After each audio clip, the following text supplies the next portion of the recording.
Communication is about communicating your vision, your mission, your values, expectations, your needs. And it's also an opportunity to share sympathy and concern and care for the people who work with you and for you. There are a number of studies about how communication is critical to effective leadership.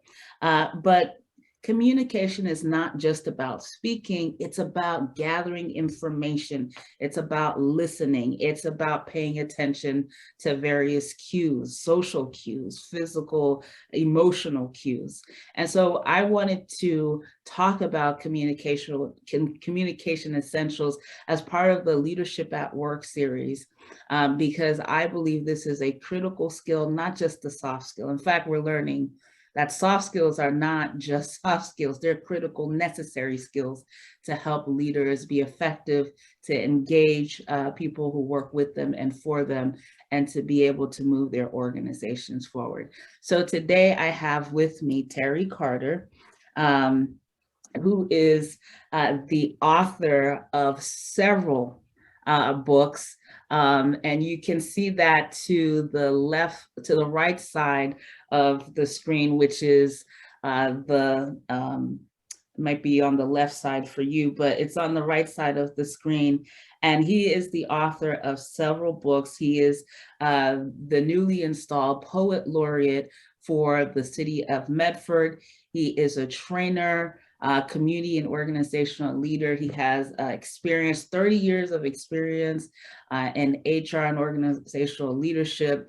And he's also a colleague of mine. We work together on various trainings for organizations. He is a graduate of Fisk University, and he's been honored by that school on a number of occasions. And he has a bachelor's degree in English, and he also completed a graduate fellowship in Massachusetts at Boston University. So there's so much that I could say about Terry, but I am always impressed by his ability to effectively communicate in any setting, whether as a trainer or in meetings or delivering speeches.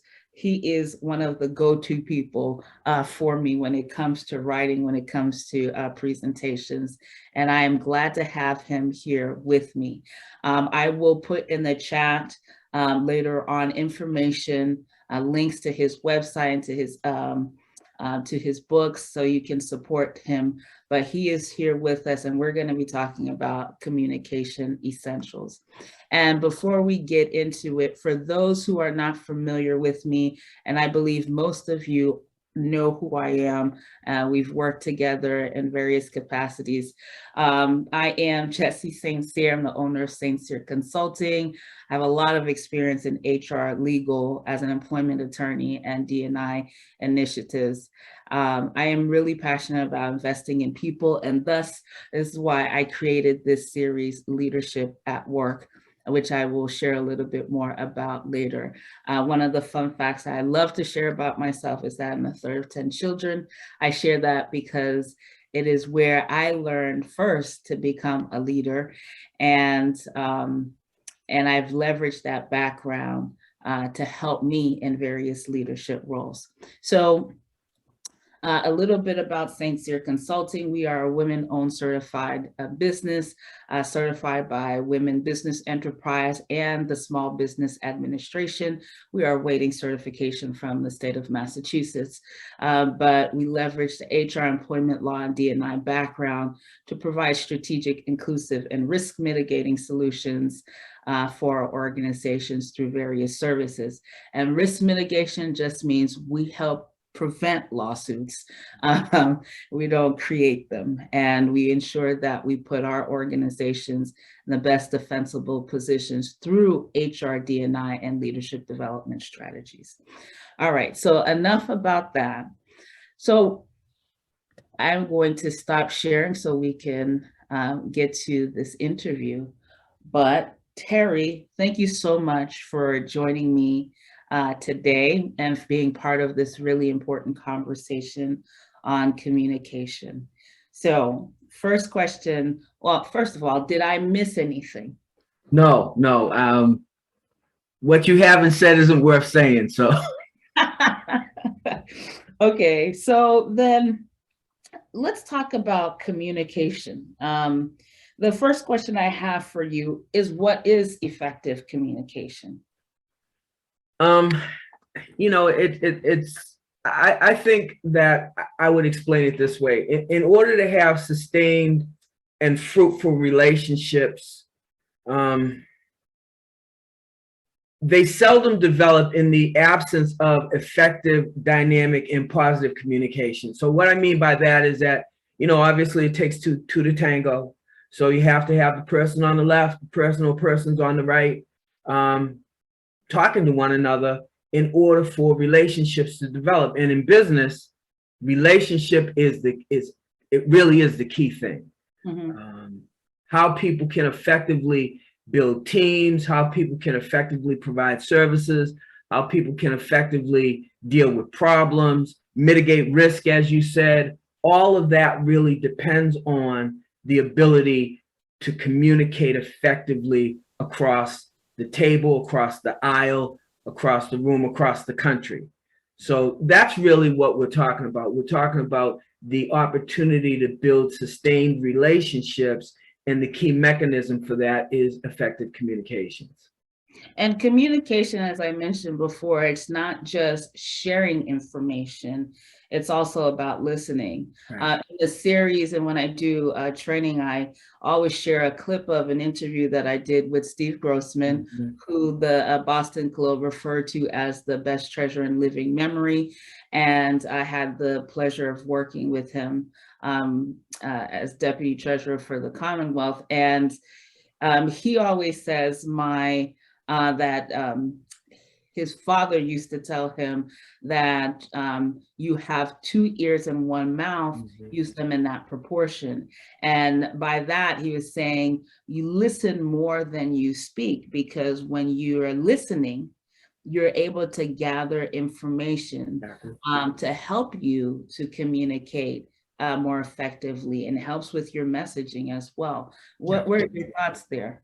So listening, certainly, but active listening versus passive listening. Mm-hmm. And I believe that what we have to do is we have to be diligent about acquiring that skill, that active listening skill, mm-hmm. that skill where you're regarding the whole person or persons that you're talking to. And Zoom is kind of a fly in the ointment in that regard, because as you can see, we don't have everybody on screen. So we can't even necessarily see how everyone is kind of visually responding to what we're saying. And as we know, a significant portion of you know, kind of the feedback we receive in any exchange, human exchange, is nonverbal. Mm-hmm. So, you know, being able to see how people are sitting, and being able to see, you know, eye movement, being able to, you know, notice whether or not a person is looking at their watch and wondering, what the heck am I doing here? I've got 16 other things I need to be doing. All of that factors into, you know, how we think people are listening to us and regarding us. So taking notes, asking questions, you know, kind of being in the moment is really, really important in listening. And the more passive we are in a communications exchange, the less we'll come away from that exchange with. Mm-hmm. So I think listening, absolutely, but listening actively, even more importantly. Yeah, and active listening, and I've seen this over and over again, and I've been guilty of this, setting up meetings and doing a zillion other things, or someone speaking to me, but that my mind is somewhere else, or I'm at my desk and someone's talking and I'm trying to pay attention to more than one thing. And I've heard this before, but essentially multitasking is not effective because there's a deficit in what you're trying to pay attention to. You're doing a little bit here, you're doing a little bit there, but you're not really making progress as you think you are. So just focusing on one thing at a time is important. And in terms of communication with people, just honoring their time, respecting them, being fully present, as you mentioned, it shows and demonstrates to them that, okay, this conversation is important. I'm going to respect you, respect your time, Absolutely. and be present to hear what you're saying. And time is such a luxury in high churn business environments. Mm-hmm. In fact, it's currency. Yeah. So the way that, as you said, that we honor people's time is so important.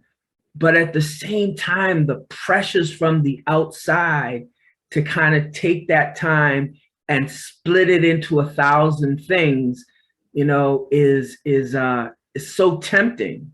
And in some instances, people feel so absolutely necessary that they be subdivided.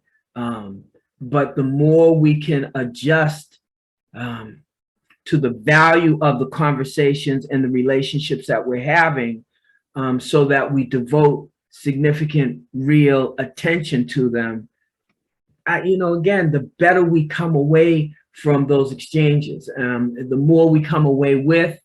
Almost invariably, if it's a concession that we're trying to get, or an agreement or an accord that we're trying to reach, the closer we're going to get to reaching consensus, reaching accord, reaching agreement, because everybody feels so invested in what we're doing just based on the conversations that we're having. Mm-hmm. And I think when it comes to just the practical aspect of being present, you have to remove some of the distractions.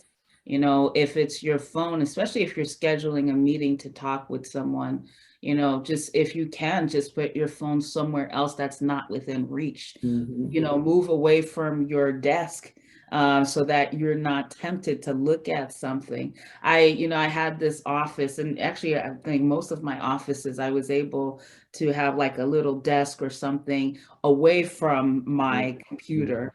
And I would meet on the other side of the room at this desk, and my phone was somewhere else, and my laptop and my computer was somewhere else. And, I set aside that time on my calendar so that people wouldn't interrupt. Right. So just little things like that to demonstrate to the person, I'm listening, I'm present, I'm respecting your time. And I want you to respect my time. One of a consultant that I worked with a while ago, when I didn't have these best practices in play, I would be on my phone and doing something, and he's talking, and he's like, I'll wait until you're ready to have this conversation. I was like, sir, excuse me. And I was just like, it made me pay attention. And that's like, no one's ever done that to me before.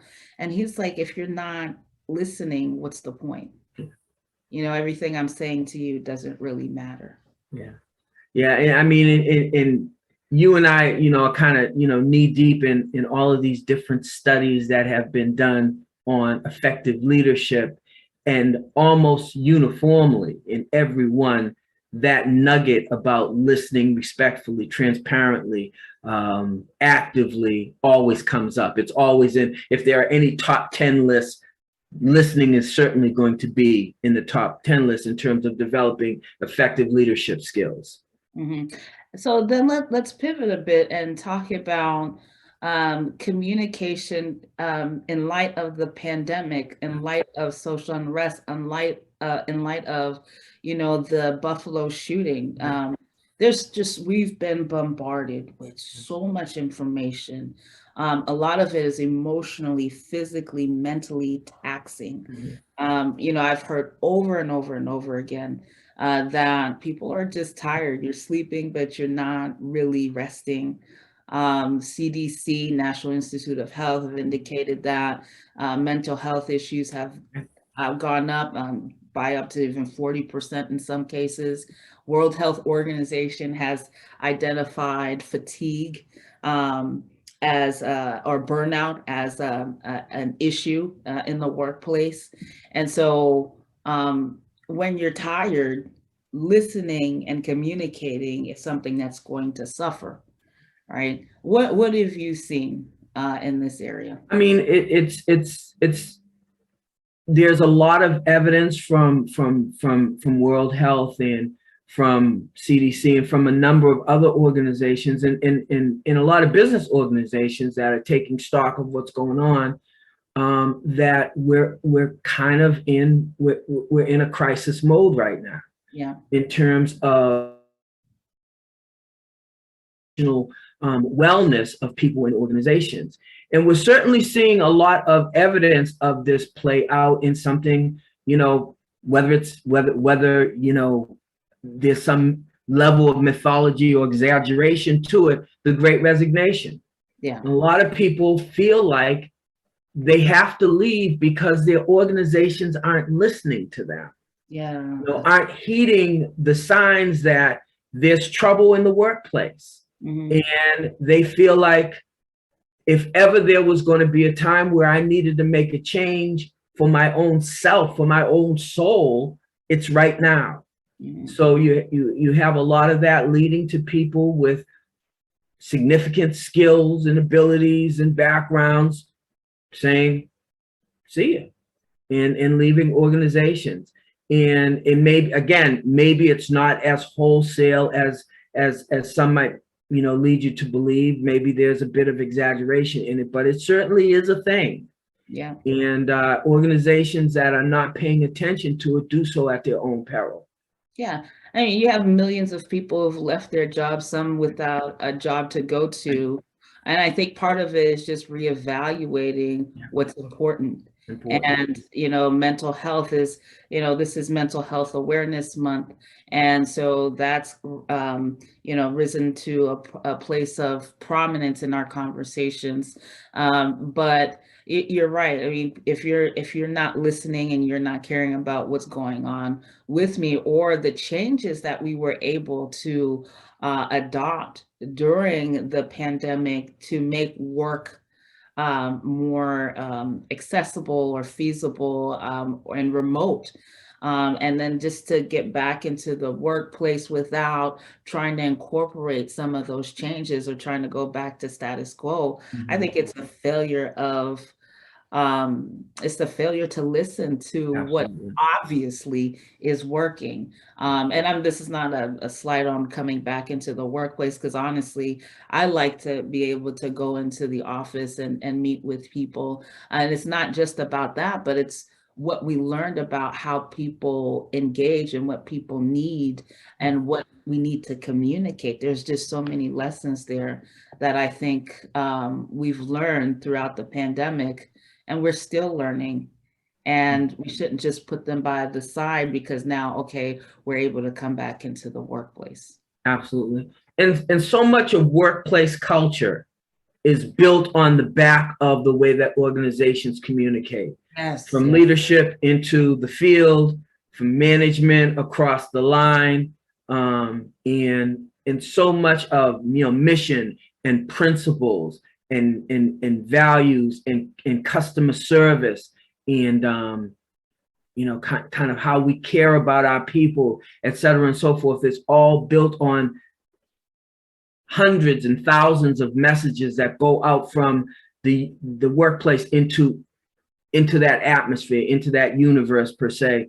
And it's really important that communication as a organizational value is really right up there at the top, because that's how you build your workplace culture. You know, how you communicate with your people, how you show them that you care about them. What was it that Maya Angelou said? We say it all the time. They may not remember, but they'll remember the way that you made them feel. Yes. Yeah.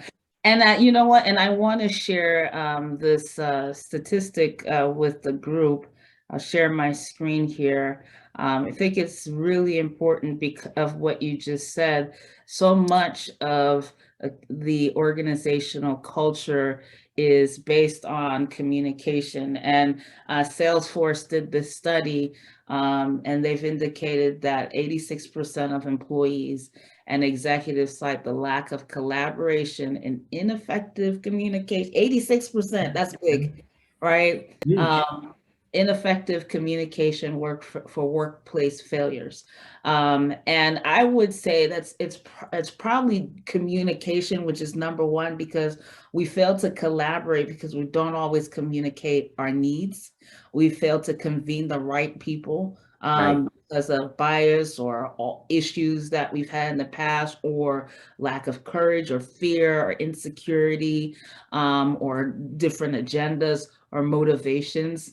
There are a number of reasons why we don't bring people to the table and collaborate with them in a way that supports the mission, vision, and values of the organization. So you're spot on with that, spot on. And it's possible for organizations to morph and change. Yeah. As a matter of fact, the only guarantee that we have in an organization is that there's going to be change. Yeah. So when change happens, it has to be managed, and two, it has to be communicated, and three, it has to be, in as much as is possible, it has to be transparent. And in order for all three of those things to happen, leadership has to communicate with people. Yeah. You know, it has to at the very beginning, in meter race, heart of the rising action, and at the tail end, as the change is taking place and things are beginning to jump off from whatever the change was designed to do. There has to be open and effective communication between executive leadership, top level management, middle management, and line. Everybody's got to get the message, and to the extent that the message can be communicated in the same way to everybody, or in the way that everybody needs to have it communicated to them, it's to the benefit of the organization, and it mitigates both risk and the negative energy that change can sometimes have when it's not effectively brought about in the organization. And you used one of my words. I wouldn't say it's my favorite word, but it's an important word, which is risk mitigation.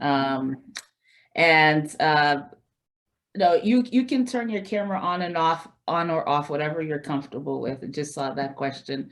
But I think it's so important to communicate effectively, to share the message clearly, to set expectations, to clearly delineate whatever information people need around change, especially.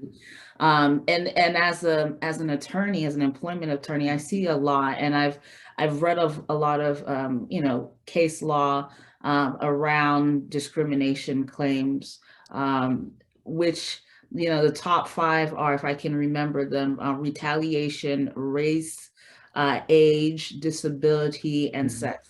This is according to the Equal Employment Opportunity Commission. So you're gonna get everything in this conversation.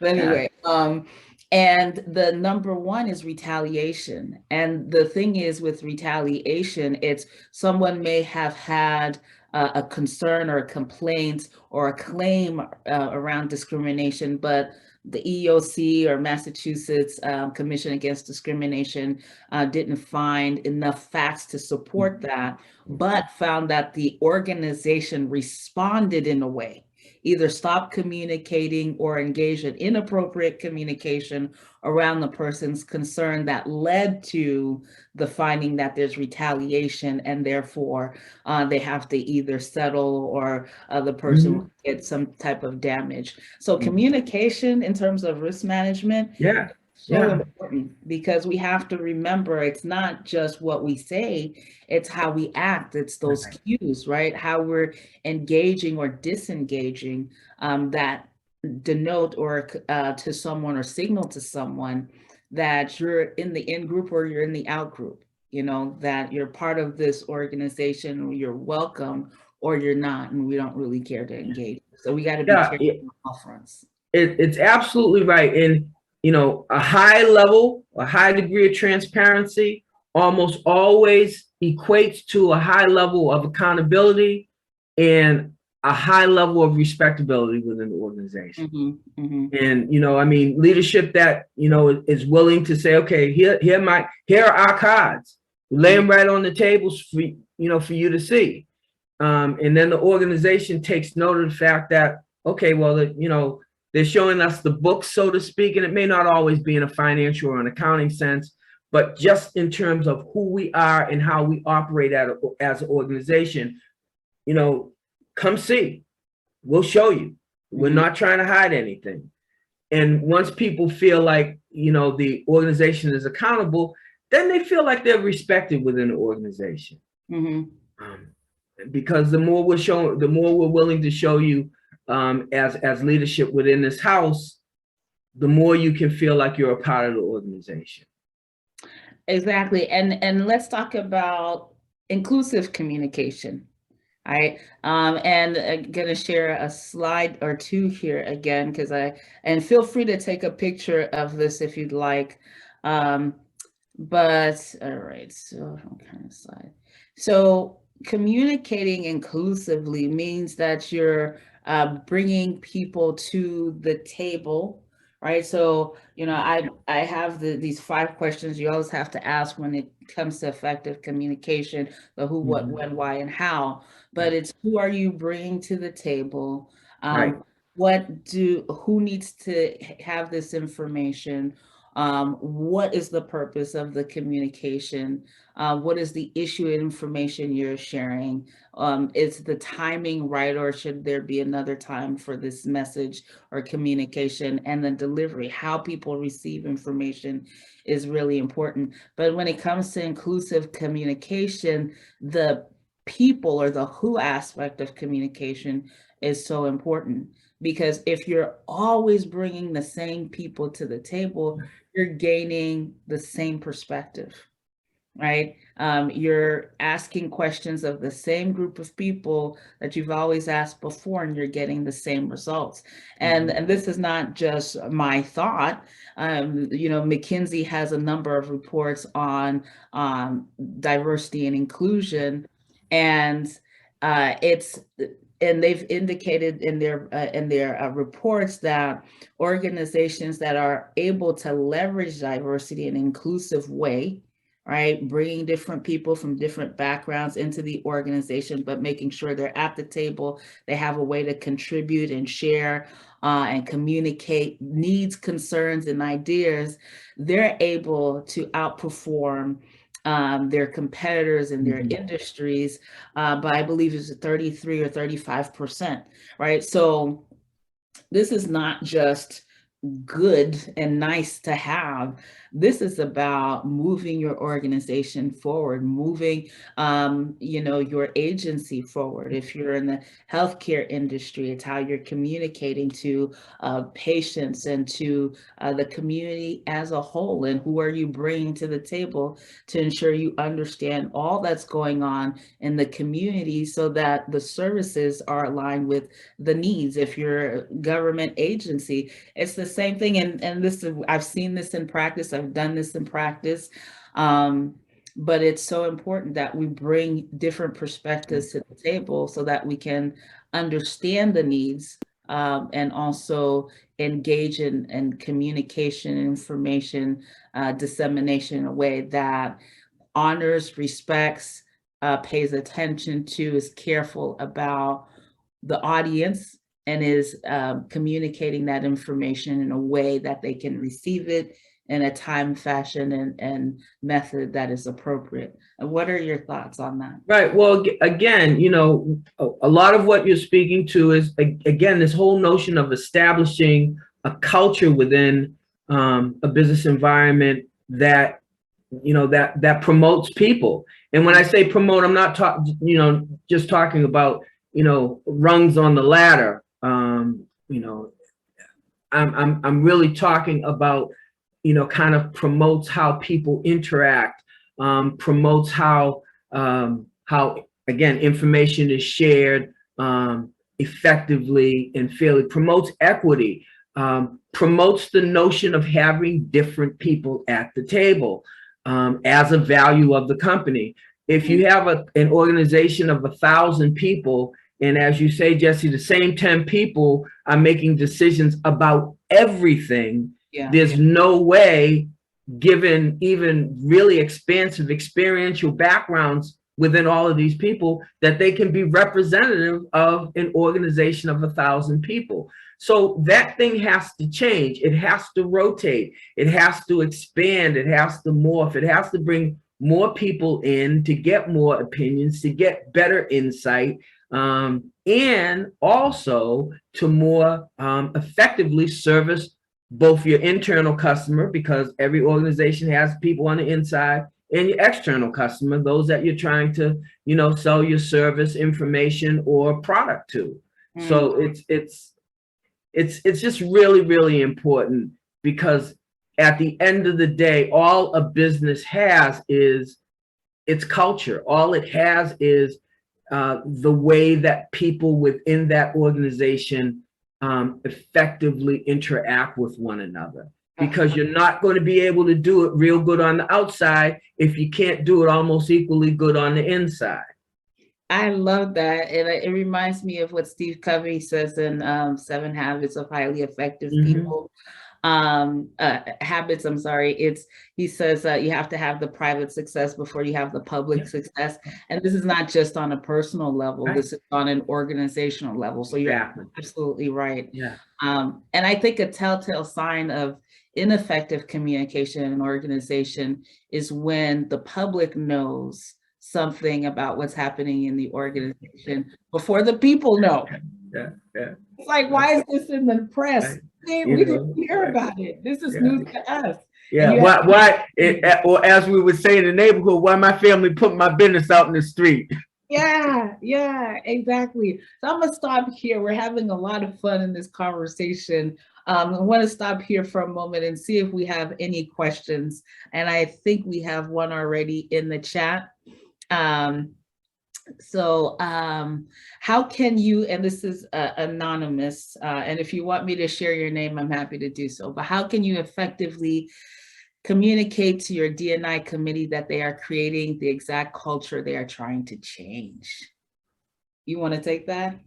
That's great. Great question. I think what you have to do is you have to kind of go back to the beginning, because as you establish these communities, these committees, and these units within your organization, they're not established without, kind of one, ground rules, how we're going to play together.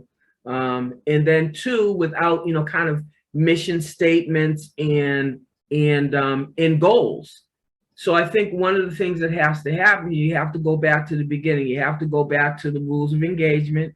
You have to go back to the mission and principles, and you have to go back to kind of being the first emblem or the first symbol of that which you're trying to promote into the greater business environment. In the church, full disclosure, I'm a Christian. I'm a full, a full disciple. You have, people would rather see a sermon walked out than preached any day. So you have to have, one, the courage of your convictions, and you have to have some courage too, because in order for you to, be viewed as potentially disruptive, there's a lot of stress and pressure in that. And a lot of people would rather sit on their hands and not say anything than rock the boat, so to speak. But sometimes you got to rock the boat. Sometimes you have to let folks know everything that we set out to do, we're making impossible because we're not doing it with each other. There's no way that we're going to be able to, quote unquote, take our show on the road if we don't clean up our own house. So that committee has to be willing to be transparent and honest with one another, so that, so the changes that need to be made can happen. I'm gonna piggyback on that and say there's a Harvard Business a study. It's a psychologist who ran this study. It's about 5,000 people who were involved in the study. And it indicated that only 10 to 15% of the population is actually self-aware. And self-awareness is critical for effective communication. There's an article by, I think, is it Daniel Goleman? Yeah, I think that's the name. And it says the question is, what makes a leader? That's the title of the article, I believe. And he talks about emotional intelligence as being a key for effective leadership. And another study, I'm giving this to you because I'm setting the stage for what I'm going to share. Google did a study, it's called Project Oxygen. 10,000, they surveyed 10,000 managers, and what they found was emotional intelligence, values, communication as some of the top needs for effective leadership.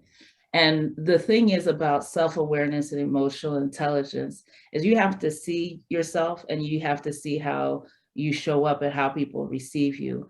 And I find that when organizations are trying to effectuate change around diversity and inclusion, they look in the mirror, but they don't like what they see in the mirror, and they continue to do what they've always done because it's comfortable. And they don't always bring different perspectives to the table because those perspectives challenge them. Yeah. Well, we got to step back and say, so who are we really trying to serve? Remember those 5 questions, the who, what, when, why, and how. Who are we trying to serve? Who are we trying to bring in? What is the purpose of what we're doing? Okay. And do we fully understand what the issues are around this community, or what their needs are, or what their desires are around our products, services, etc.? And have we engaged them in a way to understand those things? And are they at the table? If they are not, why not? Right. I know, again, I mean, that you said a mouthful, and to kind of parse it a little bit. I want to go to the last thing that you said is who's at the table, and are we again bringing enough of a cross representation of who we are as an organization to the table to have an effective discussion about what we want to be as an organization. So we got to continuously be looking at our culture and saying, we got to be more representative. We got to be more representative. And that's from the perspective of the folks that are going to hire and bring on new people. It's from the perspective of the people that are already in the organization. It's from the perspective of who's leading the organization. Silos. Constantly, we have to be looking for ways to de-silo the organization, to take away all of these structures that keep us so separate that we're not having effective conversations, because we're not talking with one another unless we look exactly alike and unless we're speaking from exactly the same perspective. And that's where courage comes into play. Yes. Because you have to be brave. Yes. You have to, you have to say, ooh, this is going to sting folks, right? And I'm going to get some nasty feedback potentially, but I got to say this, because if I don't say it and people don't hear it, we're never going to get around to an effective conversation about it. And we need to talk about it. We got to talk about it. That's wonderful, Terry. And if anybody else has a question you want to chime in, and I hope we answered the question, but I'm gonna give folks a little bit of time to do that. But you literally took the words out of my mouth. Courage is a muscle we have to exercise. Yeah. And the first the muscle that we have to exercise around courage is how we see ourselves, and just being aware around our own biases. We all have them. And the reason why we keep bringing the same people to the table is because we're comfortable and they don't make us uncomfortable. Change doesn't come when we're stagnant. Change comes when we can become uncomfortable, and it's sometimes in a strategic way, and you have to be careful about how much change you're exposing yourself to, but it has to happen in order to see a different result. So that's exactly It's funny. It's funny, Jessie. I'll say this real quick, and you can get back to the point. I wrote a piece not too long ago called "Kill the Poets First," and I won't read it. It'll be in book 6. But anyways, this whole notion of getting rid of the people that are going to tell you about your ugly self has long been the case, not only in terms of, kind of how political organizations rise and fall, how nation states rise and fall. It's endemic throughout history that you get rid of the people whose voices you fear the most. So, and this whole notion of killing the poets is because the poets are going to tell the truth, because almost invariably they're on the outside looking in, but they have a broad horizon perspective. So, so they see all your nastiness, and when they bring it bring it out to the forefront, they're dangerous to you. So you feel like in order to mitigate risk to your organization, they're the people that you got to get rid of. But and that's not the right reaction. So you're exactly. So that's a reaction that we have, and it's a natural, because we want to protect ourselves and protect our things and protect our people. But that's not the right reaction. In fact, it can create an environment, hostile work environment. And if you have the wrong or right recipe of issues and facts and people, you can create a very bad situation. I'll call it that, for the organization. So you got to be careful. And I think the mark of a strong, effective, mature leader is someone who can listen to an opinion that is different than his or hers, and say, okay, that's a perspective I didn't have. I may not agree with it, but I understand, or I can appreciate that. With emotional intelligence, there are 5 elements.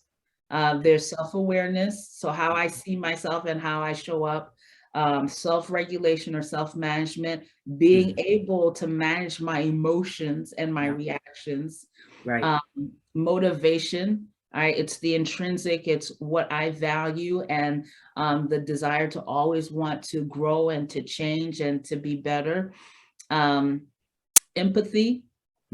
Absolutely. And the last one is social skills, being able to engage people. I'm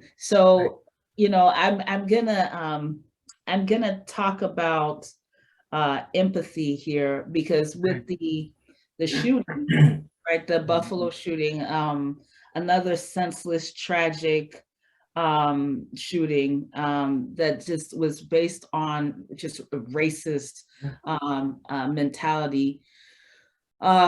It was just another thing that I was just like, oh my God, I'm just so tired of this. It's exhausting.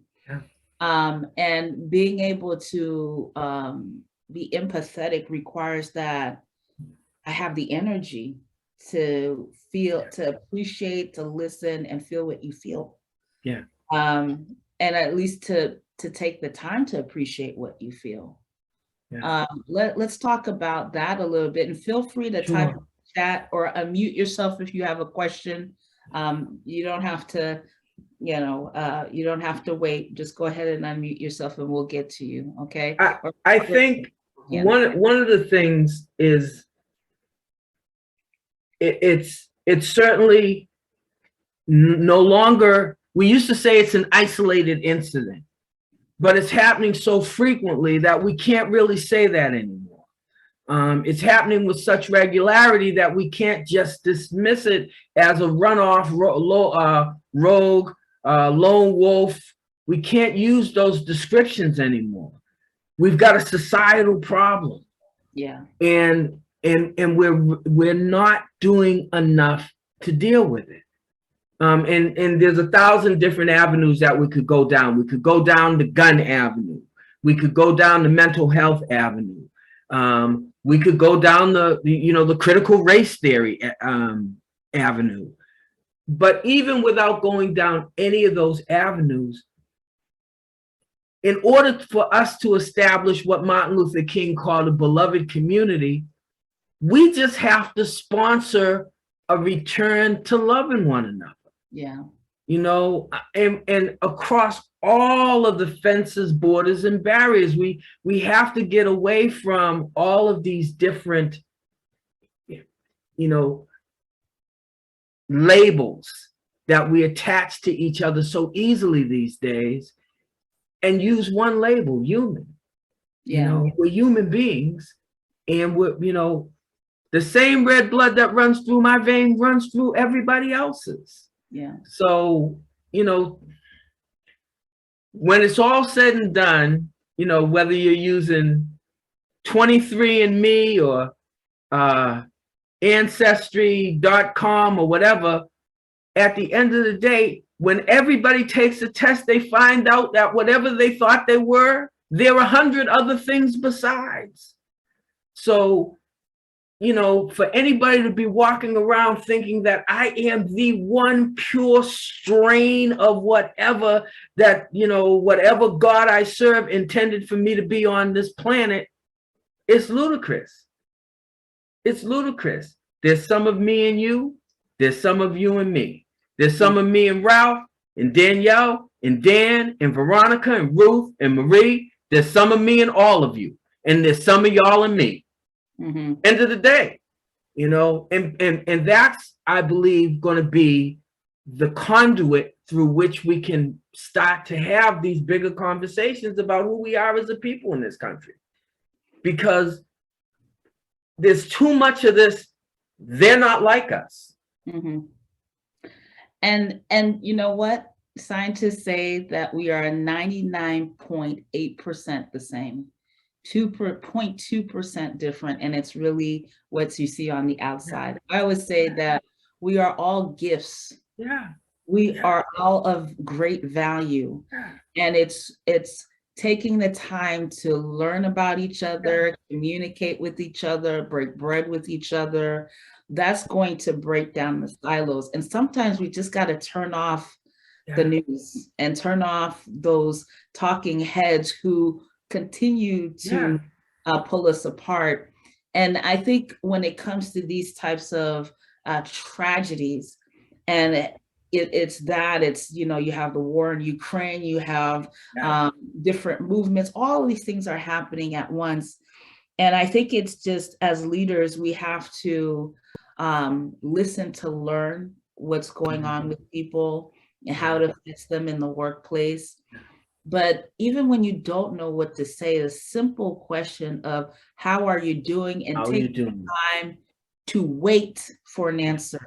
Because we get into this mode of asking the question, how are you doing? And we don't want an answer. But if you sit back and say, no, I really want to know how you're doing. I know there's just so much going on. Even if you say that, there's so much going on in this world. I know this shooting happened. I don't know how it's affecting you, but I hope you know that if you need time, if you need something, if you want a place to talk, my door is open. But just the simple, how are you doing, and sitting in that space and saying, no, I really want to know how you're doing, or if this is not the right time, my door is open. That is a show of empathy and care. And I've seen some statements, organizations have put out statements, but what are you doing to give people space? Because it does affect the workplace. Absolutely. And in a lot of instances, what it is a question of is it's when you enter the circumstance, are you seeing pathways or are you seeing padlocks? If you're seeing pathways, then you know that, it's going to be about something. It's going to be about conversation. It's going to be about collaboration. It's going to be about convening. It's going to be about communicating.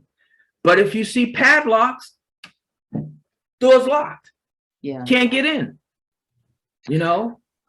So I see in the chat here, Dan says, so well stated, Terry. It's not that complicated. It isn't. Yeah. It really isn't. It's just, let's break bread together. Let's have a conversation. Yeah. Let me treat you the way I would treat my son or daughter. And I think hate is self-hate. First. Hate is because if you love yourself and you're securing yourself, you're not projecting hate, right? I define hate as self-hate turned outwards, right? So how I feel about myself, I'm now projecting on you. I've made you the target of how I feel about myself. That's a whole different story, but I'll stop there. You're absolutely right, Jessie. But and one of the things that we all have to do, and I understand that the way that society runs, particularly along gender lines, is a difficult thing to do, because you have to be a little bit vulnerable. You know, you have to allow yourself enough vulnerability to let people talk to you, to let people relate to you. And in the organization, in order for us to reach deeper levels relationship-wise, transparency and vulnerability is necessary. And you will find that organizations that have a leader that is regarded by rank and file and middle management and, you know, and C-suite colleagues as approachable, and to a certain extent vulnerable. You know, we've seen them be emotional. We've seen them maybe shed a tear. You know, we've seen them be genuine in instances where, you know, other leaders in similar organizations are totally fake and phony.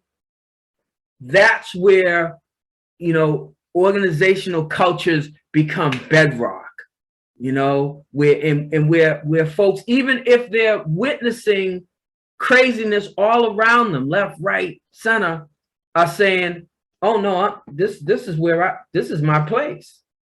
You know, I belong here. I belong here. I have people here that respect me.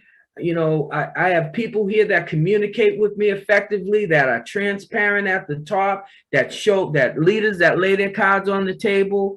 You know, if they're asking us to do 10 hours extra a week, they're paying us for 10 extra hours a week. All of this stuff is how an organization communicates its culture to its people. And it's the thing that makes people, you show the statistics, leave or go. Should I stay or should I go? People want to know, you know, they want to know at the end of the day, how are you going to treat them? How are you going to make them feel? Well, so we are coming to the end of the hour, and I want to find to wrap this up with this question, and I'll stay behind for anybody who has questions or thoughts. But I will put this in the chat as well, so you have Terry's information.